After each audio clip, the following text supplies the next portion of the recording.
নমস্কার বন্ধুরা, কেমন আছেন? আশা করি সবাই ভালো আছেন।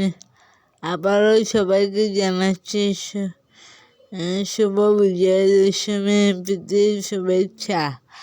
যেদিনে ব্লগটা শুরু করছি সেদিন হলো বিজয়া দশমীর পরের দিনের ব্লগ, মানে শুক্রবারের ব্লগটায়।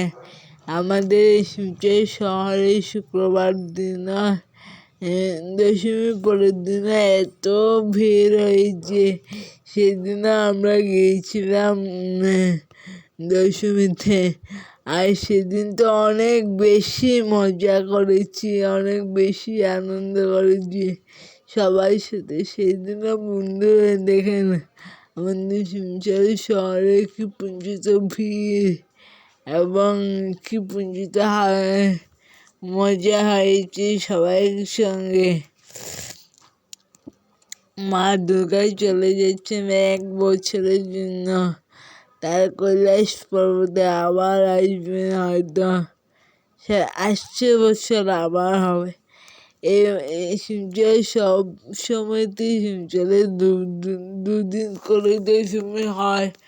প্রথম দিন তো মজা হয়, বাট সেকেন্ড দিনও মজা হয়, কিন্তু এবার সেকেন্ড দিন বেশি মজা হয়েছে, কারণ সেকেন্ড দিনে কোনো ধরনের বৃষ্টি ছিল না।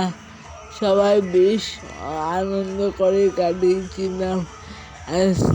আর তারপরের দিন দশমীতে সবাই আমাদের পুরো টিম গিয়েছে, মানে ছোট বৌদি, এই যে ছোট বৌদি, বড় বৌদি, মাহি, শাহি, মামি, মা, সবাই মিলে একসঙ্গে গিয়েছি। সেদিনই আমাদের অনেক বেশি মজা হয়েছে, অনেক বেশি আনন্দ হয়েছে।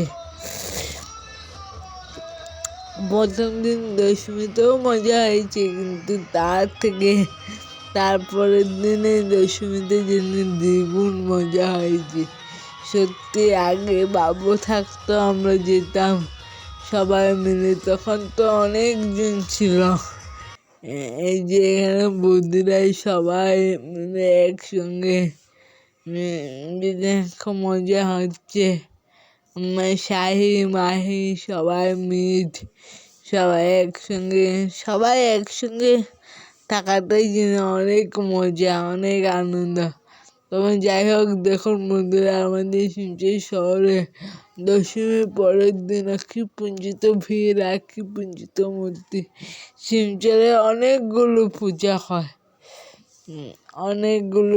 হয়, যদিও সব পুজোতে হয়তো যাওয়াই সম্ভব না, তাও দশমীর দিনে আমরা অনেক পুজো দেখি।